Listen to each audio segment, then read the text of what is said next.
भगत सिंह और भाग्य। निश्चय ही भगत सिंह के बारे में थोड़ी सी भी जानकारी रखने वालों के लिए यह बात विस्मयजनक है। आम तौर पर भगत सिंह के बारे में यह एक निष्भ्रांत तथ्य है कि वे एक घोषित नास्तिक थे। फिर भला भाग्य से उनका क्या वास्ता हो सकता है, मगर हो सकता है नहीं बल्कि था।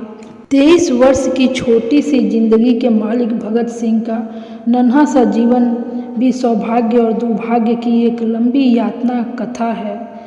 इतिहास अपने चमत्कारपूर्ण किस्सों के लिए मशहूर है, पर क्या यह चमत्कार नहीं है कि केवल 22 से 23 वर्ष का एक नौजवान राष्ट्र यज्ञ की पूर्णाहुति की तैयारी कर रहा था, जो साधनों के नाम पर शून्य था और साथियों के नाम पर आत्माहुति ही जिसकी एकमात्र शक्ति थी।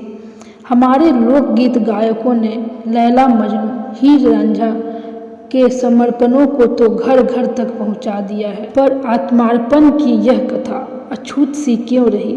स्वामी विवेकानंद 39 वर्ष की उम्र में, महामानव ईसा 23 वर्ष की उम्र में और महापुरुष शंकराचार्य मात्र 30 वर्ष की उम्र में ही अपना काम कर गए थे, मगर भगत सिंह ने बेहद तेजी से इन सब का रिकॉर्ड तोड़ दिया और सिर्फ 23 वर्ष की उम्र में उन्होंने दुनिया को अपना चमत्कार दिखा दिया।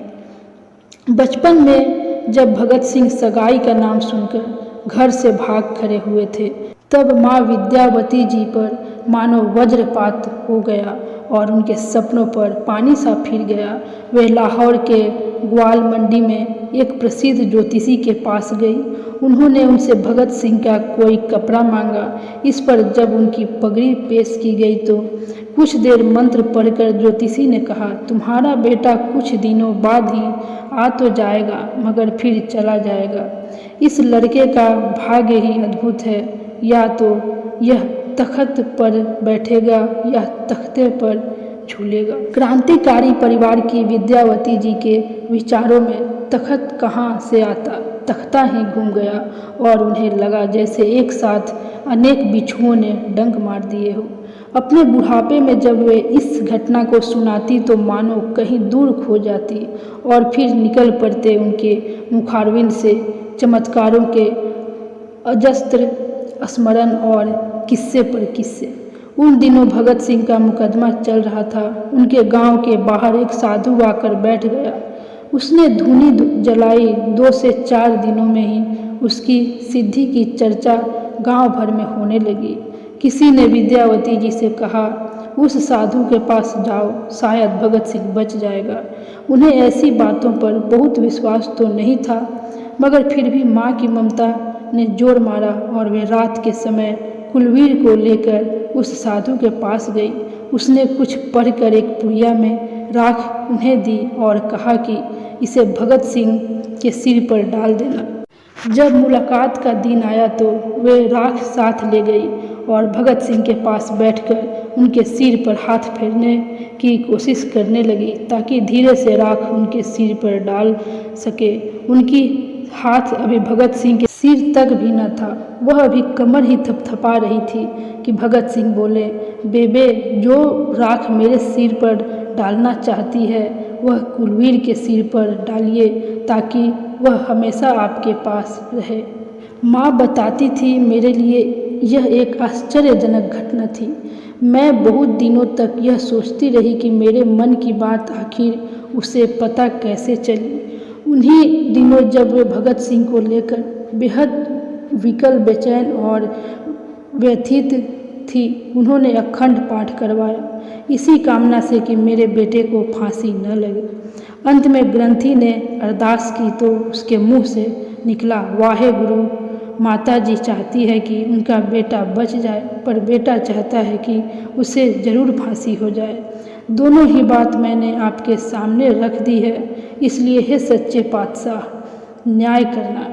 इस पाठ के बाद जब माँ भगत सिंह से मिलने जेल गई तो उन्होंने गंभीरतापूर्वक माँ से पूछा, सच सच बताइए बेबे, अरदास में ग्रंथी जी ने क्या कहा? माँ ने बताया तो बोले कि आपकी बात तो गुरु साहब ने भी नहीं मानी, अब मुझे कौन बचा सकता है।